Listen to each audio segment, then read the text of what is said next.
Yo creo que al inicio todo proceso en pareja es maravilloso, ambas partes viven en un mundo ideal.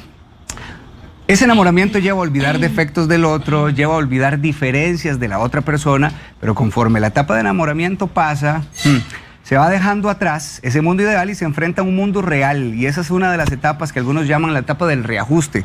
Allí surgen discusiones que a veces se vuelven tan eternas y tan interminables que, como lo decía yo antes, hay quienes no solo se casan con su pareja, sino que se casan con la discusión también, se casan con las ganas de estar peleando. Y eso al final, lejos de terminar nutriendo la relación, podría desgastarla hasta el punto de llegar a un término. Emilia Malavasi, ella es psicóloga y es especialista en terapia de pareja, así que ustedes pueden hacerle a ella las consultas que deseen a partir de este momento. Envíennos un vídeo corto al 6087-7777 o también déjenos su comentario en el WhatsApp, en el Facebook, perdón, del programa. Allí está la fotografía de Emilia. Ahora sí, más formalmente, bienvenida. Muchísimas gracias, un gusto. ¿Es normal que las parejas discutan? Yo comenzaría por ahí. Yo creo que yo empezaría por ahí. Yo creo que el conflicto es inevitable. O sea, realmente al inicio, a la mitad, a cualquier momento de la relación, el conflicto va a ser inevitable. Pelear es lo que es opcional. Entonces sí hay una diferencia entre la discusión y el pleito. Total, yo creo que conflicto todos vamos a tener en algún momento, porque es realmente imposible pensar que dos personas siempre vamos a pensar igual.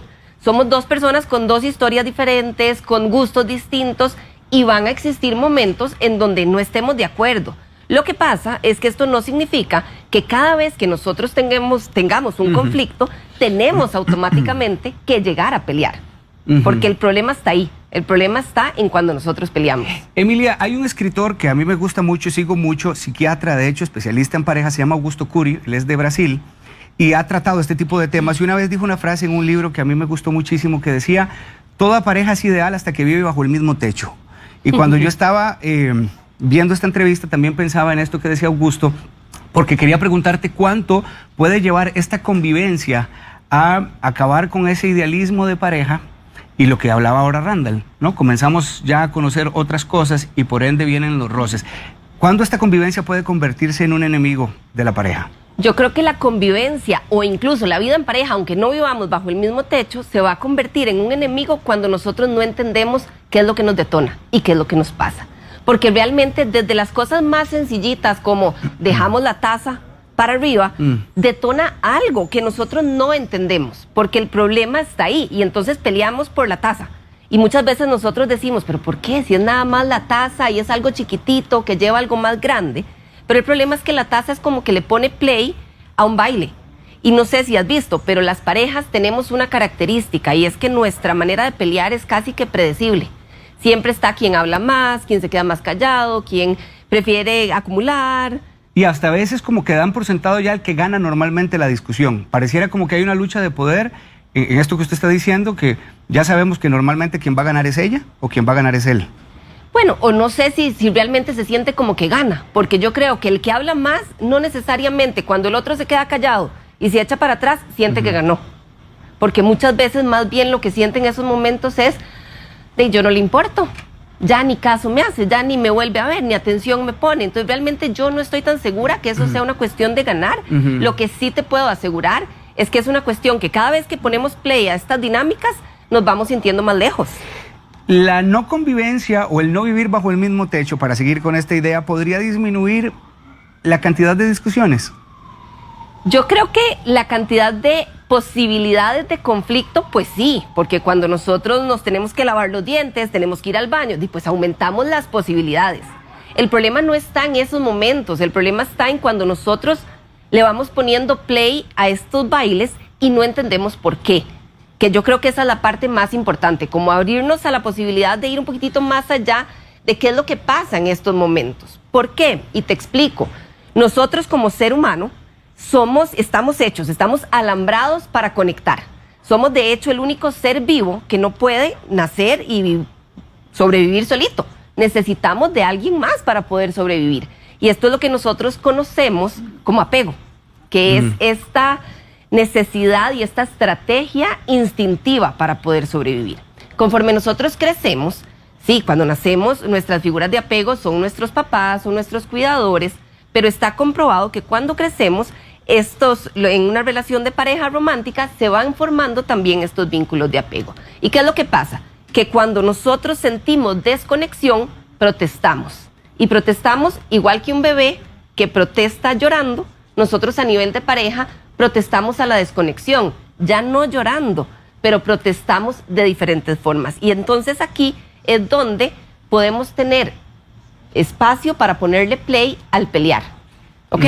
Entonces, sí, a mí me gusta mucho entender que esta protesta nosotros la podemos hacer en dos espacios y en dos líneas. Nosotros podemos ser muchas veces como la tortuga. ¿Qué hace la tortuga cuando está en peligro? Se encierra en su caparazón. La desconexión es peligrosa, entonces si nosotros estamos hechos para conectar y sentimos desconexión con nuestras figuras importantes, vamos a protestar. Podemos ser como la tortuga que se encierra en su caparazón. ¿Y cómo se ve eso en la relación? Son las personas que se quedan calladas, que acumulan, que dicen no tengo nada, que me echo a mi trabajo. O en el otro extremo, nosotros podemos ser como el puercoespín. ¿Qué hace el puercoespín cuando siente peligro?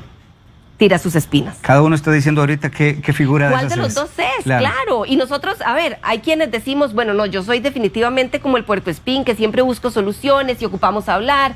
¿Por qué dejaste otra vez la taza? Sí, yo necesito que veas, que entendás. O podemos ser como la tortuga, que es como, ay, me quedo callado, me alejo, ya para qué me voy a acercar. Y el problema o la situación está en que estas maneras de reaccionar poco tienen que ver con la relación de pareja y mucho tienen que ver con nuestra historia. Casi que son formas automáticas que nosotros vamos y cuando se detonan, reaccionamos. ¿Y qué es lo que pasa?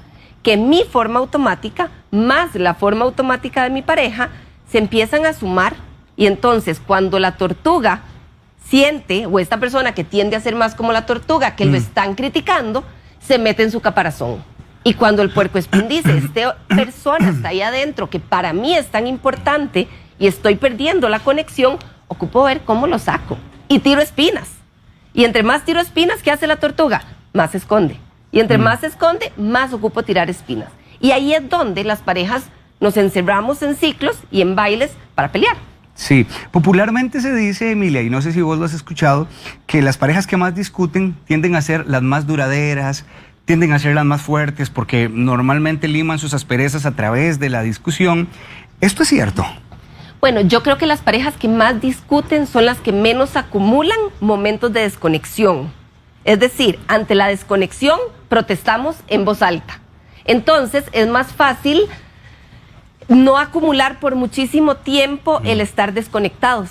Cuando las parejas no discutimos y nos sentimos desconectados, lo que vamos haciendo es alejándonos y alejándonos y alejándonos y la relación se va enfriando. Entonces llega un momento en que decimos, hey, ¿qué pasó? Te siento demasiado lejos. Entonces no es que es más sano uno que el otro, pero sí cuando discutimos ambos, como que podemos tomar acción antes. Y qué bien que usted lo menciona, no es que es más sano uno del otro, porque uno piensa que la figura de la tortuga, la que se retrae en este caso, no está buscando el pleito, no está buscando... Y uno pensaría que eso es más sensato, que en este caso el puercoespín, que saca las espinas y está deseando punzar a alguien.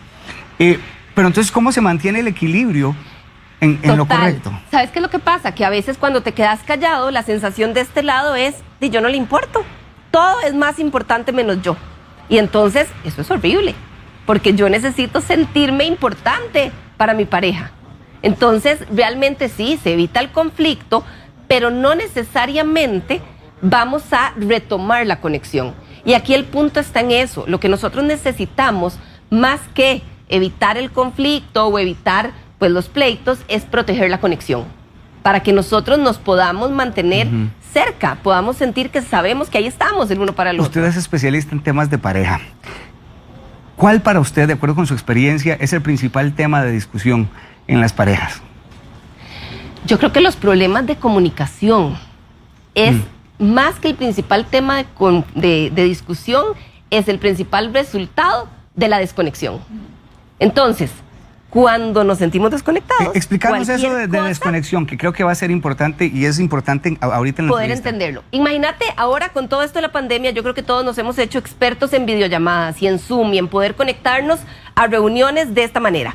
Entonces, imagínate que nosotros estamos conectados y se va al internet y nosotros no logramos hablar. ¿Tenemos un problema de comunicación, vos y yo, que estamos intentando hablar, o tenemos un problema con la conexión de Internet? Realmente es un problema con la conexión de Internet. Como pareja nos pasa lo mismo. Cuando yo digo que perdemos conexión, es que perdemos esta seguridad de saber, hey, ahí estás para mí y sabes que estoy para vos. Que contamos el uno con el otro. Que la tasa no define la calidad de relación que tenemos. Que el problema que estamos teniendo, que no nos logramos poner de acuerdo con nuestros hijos, no define la calidad de relación de nosotros. O sea, ahí estamos. Somos importantes, nos sentimos aceptados, nos sentimos amados. Qué curioso porque, Emilia, tal vez vos decís no define, pero ¿qué pasa si sí define? Si un problema tan superfluo o trivial como una taza de una loza sanitaria puede llegar a ser tanta mella en una relación de pareja. No, por supuesto que lo llega a ser, pero ahí es donde está la conexión. Porque ¿qué es lo que pasa? Y muchísimas veces en estos bailes que nosotros hacemos, Tortuga, Puercoespín, y vamos sumando, a veces nosotros decimos, hey, es como que lo que pasó no me coincide con esta otra, con lo que está resultando. O sea, resulta que yo dejé la tapa abierta y esto es un pleito como si fuera algo muchísimo más grave. Pero ahí es donde coinciden las cosas con el punto sensible que tocan en nosotros. Y específicamente con esto, ¿qué pasa? Cuando yo siento que he dicho 1000 veces que porfa, no me dejen esto así, y llego y lo encuentro así. ¿Qué es lo que siento? Yo sé que me enojo, pero debajo de este enojo, ¿qué es lo que está pasando? Y ahí es donde verdaderamente nosotros como pareja tenemos la posibilidad de abrir una nueva mirada al conflicto. Explíqueme esta idea que usted desarrollaba antes cuando dice que la conexión en la pareja está desarrollada con el apego. Ajá. Para entenderlo. Ok, el apego es una palabra que yo creo que ha estado muy manipulada y manoseada. Y a veces decimos, apego, no, nadie ocupa apego. Esto no está bien. Lo que pasa es que el apego es una estrategia evolutiva, es totalmente instintivo. Y para entenderlo tenemos que irnos un poquitito más para atrás. O sea, nosotros éramos cuadrúpedos, caminábamos de cuatro patas, pasamos a ser bípedos y esto hizo que la pelvis de las mujeres se hiciera más pequeña. Y por tanto, los bebés, para poder nacer y salir, no están totalmente listos en los momentos que nacen. Entonces, el apego es esta estrategia instintiva que nos permite sobrevivir. Es esto que decimos, necesito con quién contar y me vinculo con alguien para poder sobrevivir. El apego es esta necesidad de saber que yo tengo con quién contar y cuando no lo tengo, busco de qué manera. Y a mí me encanta, por ejemplo, no sé si recordás la película Náufrago. Claro. ¿Quién es Wilson? Ajá, Wilson, claro. ¿Te acordás? Él desarrolla esta bolita, ¿verdad? Y esta pelota es, necesito tener con quién contar. Y cuando nosotros nos sentimos solos, buscamos de qué manera sobrevivir para poder tener y sentir que no estamos solos, porque sentirnos solos es terrible. Usted de hecho nos enviaba una pantalla bien interesante acerca de los enemigos de la pareja, que yo quiero colocarles a ustedes mientras que usted nos la explica. Conflicto igual a desconexión. Claro, esto es una base. Vamos a tener conflicto y en ese momento la conexión se va a ver tambaleada. ¿Qué es lo que pasa? Que ante la desconexión nosotros vamos a protestar y podemos protestar de diferentes formas. Si nosotros no hacemos un alto para entender cuál es la manera de protestar, vamos a protestar en automático. Y cuando protestamos en automático, vamos a ponerle play a un ciclo negativo, que es este baile, en donde entre más yo hablo, más te quedas callado, y entre más te quedas callado, más yo necesito reclamarte, y cuando ya yo te reclamo, vos te alejas, y donde te alejas yo voy y te digo que por qué te estás yendo, que de verdad que es esto, y vos de repente me decís, y que de repente es como un baile hasta donde alguno de los dos para, y que es lo que vos me decías al inicio, alguno siente que ganó, pero realmente ninguno siente que ganó. Bueno, tomando en consideración este ejemplo que usted nos dice, ¿cómo detengo yo este ciclo? Dame un ejemplo. Yo creo que es importante entender qué nos detona para poder detenerlo, para poder decir, hey, yo lo que pasa es que siento que no te logro quedar bien y yo me quedo callado y me alejo cada vez que siento que no te quedo bien y cuando yo me alejo es que vos venís y me reclamás. Pero si nosotros entendemos que esto es lo que hacemos, aprendemos a detener el ciclo. El problema es que el ciclo va tan rápido que nosotros no lo reconocemos y por eso para detener el ciclo lo primero que necesitamos es saber cuál es el ciclo. Realmente es como que yo te diga, estamos en un parqueo gigante y ocupamos encontrar tu carro y vos me decís, está aquí, hasta que vos no me digas, mi carro es blanco, mi carro es un pick-up, mi carro es placa, empieza con el número tal, yo no voy a llegar a saber cuál es tu carro. En los ciclos de las parejas pasa lo mismo. ¿Y esto cómo lo descubrimos? Conversando. Hey, siempre que yo hago esto, vos haces esto otro y yo hago esto otro, y es como que se monta un baile. Porque si nosotros aprendemos a reconocerlo, aprendemos también a decir, estamos entrando a este ciclo, cambiemos la manera de protestar a la desconexión para volver a recuperar la conexión. Sí, ahora Randall, por ejemplo, decía algo que yo le dije, vamos a utilizarlo en la entrevista. Hay que saber escoger sus peleas, hay que saber escoger los temas de discusión. ¿Por qué esto es tan importante? Y yo te diría, hay que saber cómo protestamos a la desconexión. Algo no me gusta, ¿cómo voy a protestar? Yo no necesito protestar únicamente a través del enojo. Porque nosotros usualmente protestamos y estas discusiones vienen cuando hay como enojo, frustración, impotencia, y esto es lo que nos lleva a discutir. Pero la invitación es, ¿qué pasa si nosotros nos preguntamos qué hay detrás de esto? Porque no es lo mismo que yo te diga, ay, otra vez vas a hacer lo mismo y siempre tenés que ir a jugar fútbol, a que yo te diga, ¿sabes? Cuando jugás fútbol tanto, yo siento que yo ya no soy importante y me pongo triste. ¿Sí o no? Que sería un poquitito distinto el yo hablarte desde lo que me duele y no desde lo que me enoja. Ahora, ¿qué pasa si la otra persona no está captando el mensaje? Total. Si mi pareja parece que hace caso omiso a lo que yo le estoy diciendo y continúa con sus mismas conductas. Sí, yo creo que ahí es donde va a ser importantísimo poder entender que quizás esto es un ciclo que se va dando y que nosotros necesitamos, de nuestra parte, podemos revisar la manera en que estamos protestando a la desconexión. Porque al final, detrás de la protesta, lo que hay es un deseo de conectar. Y detrás de la protesta del otro, también. Pero entonces es, ok, esta manera de ser no nos está sirviendo, esta manera de ser nos está alejando. Ocupamos entender qué es lo que estamos sintiendo para poder acercarnos. Sí, aquí Kelly Obregón le hace un comentario, dice, antes sí peleaba demasiado por esas cosas, como la tapa del inodoro y cosas así, pero es que son conductas aprendidas que no se las corrigieron de pequeño. Yo puedo decirle lo que me molesta, pero si no quiere cambiarlo, no puedo vivir desgastándome con eso, dice ella. Ahora mejor me enfoco en corregirlas en mis hijos, porque sí estoy a tiempo con ellos. Al hijo de mi suegra ya lo criaron y no me toca a mí. Y qué importante lo que ella dice, hay cosas que no sabía hacer. Y de repente cuando yo digo, ok, esto es algo que no aprendió, puedo entender, puedo decir, ok, esto no es algo personal. Porque muchas veces el conflicto es, esto lo estás haciendo porque yo quedé pintada en el mapa, no soy importante, y ahí es donde yo reacciono. Si nosotros logramos esto que dice Kelly, de repente decir, bueno, ya sé que es algo que le cuesta, ya sé que es algo que quizá no sabe, no es que lo vamos a tolerar todo, pero podemos verlo diferente. Sí, aceptar como no lo va a cambiar, ¿sirve de algo? Yo creo que tal vez entender por qué creemos que no lo puede cambiar. Ella lo entendió muy bien, por ejemplo. Exactamente, y es, ok, bueno, un esfuerzo, podemos entenderlo, y esto sí, no lo tiene, no lo sabe, vamos a ver cómo lo podemos ajustar y qué significa que no lo haga, porque yo creo que ahí está. ¿Qué se dice Kelly cuando no lo hace? Porque cuando ella se dice, sí, no aprendió a hacer esto, capaz que no genera conflicto, como ella dice, a cuando se dice, lo que yo le digo no le importa. Allí les va a aparecer a ustedes en pantalla, Jorge, para que la coloquemos, algo que nos sugería Emilia, el proceso para vencer el ciclo, justamente cuando hemos entrado ya en esa desconexión, para utilizar la palabra que ella nos ha estado enseñando.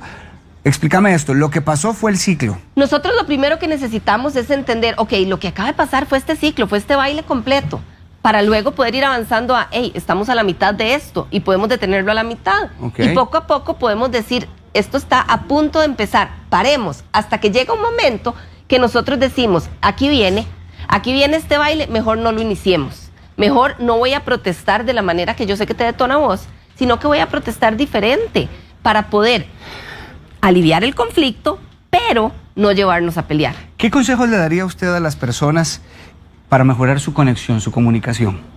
Sí, que yo creo que esto es importantísimo, aprender a hablar no solo desde el enojo, desde esta parte más reactiva, sino permitirnos ser vulnerables, permitirnos hablar de lo que nos duele, de lo que sentimos. A veces le huimos a eso y yo creo que el conectar desde nuestras partes más vulnerables es súper potente y tiene esta capacidad de unirnos y acercarnos. Por ejemplo, decir esto que estás haciendo me hace daño, me duele, es parte de aceptar esta vulnerabilidad. Total. absolutamente. Sí. Esto me duele y me pone triste porque vos sos muy importante para mí. Y lo que yo más quiero es poder estar bien con vos. Y de repente vamos acercándonos a entender por qué somos importantes y qué tan importantes somos el uno con el otro. Y que también poder decir, yo necesito saber que te quedó bien, porque siento que constantemente me señalas y me señalas y me señalas y no pego una. Y entonces me siento como caminando en cáscaras de huevo y para mí esto me hace cerrarme y encapsularme. Y si nosotros logramos tener estas conversaciones muchísimo más profundas, vamos a poder acercarnos para proteger la conexión. Emilia, hoy uno escucha hablar mucho de retiro de parejas, por ejemplo, y se ha puesto muy en boga en los últimos tiempos. Este espacio, solo para la pareja, ¿son convenientes? ¿Cada cuánto usted recomienda hacerlo? Sí, yo creo que son convenientes cuando tenemos claro para qué y cómo van a ser. Y yo creo que a veces ponerle pausa al mundo para poder dedicarnos a conectar en una sociedad que va tan rápido es súper, súper importante. Cada vez que nosotros tengamos nuestra posibilidad de poder reconectar y de poder tener este objetivo. Yo, por ejemplo, facilito un retiro para poder entender toda esta parte del ciclo y ayudarle a las parejas a entender, ok, ¿qué es lo que pasa cuando nosotros desconectamos? ¿Cómo podemos conectar? Y cómo podemos proteger la relación. Entonces realmente es muy bonito porque es la posibilidad de en 2 días avanzar en la relación un montón. Entonces cuando nosotros podemos agilizar estos procesos, creo que siempre va a ser positivo. Cerremos con esto. ¿Cuándo o cuál es la señal para una pareja, el indicativo de que les urge una terapia de pareja? Bueno, yo creo que cuando nosotros de repente sentimos, hey, como que no logramos parar esto. O sea, yo trato, vos tratás a veces y no logramos. Cómo nosotros empezamos a que siempre ya no podemos parar estos pleitos, o de repente cuando recordamos nuestra historia ya estas cosas bonitas que recordamos empiezan a ser más pequeñas y el conflicto empieza a ser más grande, siempre se traduce en pelear. Es mejor pedir ayuda porque esto es una bolita de nieve que empieza chiquitita y que si nosotros no paramos empieza a crecer y crecer hasta que llega un momento que nos puede aplastar. Y si entendemos que esta bolita de nieve viene de la protesta a la desconexión, entendemos también que lo que estamos buscando es sentirnos cerca, pero no lo logramos y donde no lo logramos vamos creciendo y esto nos llega a aplastar. Entonces sí es mejor pedir ayuda. Gracias, Emilia. Ha sido encantada. un tiempo muy interesante. Emilia Malavasi, ella es psicóloga y es especialista en terapia de pareja. Usted la encuentra en este WhatsApp para que tome nota. 8970-3838. También entre al Instagram y sígala como Emilia Creciendo en Pareja, ¿verdad? Así y mismo. el Facebook, Emilia Malavasi, _ Creciendo en Pareja, ¿verdad? Exactamente. Gracias, Emilia, muy interesante. Recuerden que ustedes pueden repasar esta entrevista también dentro de un rato en el Facebook de Buen Día. Feliz martes. Gracias.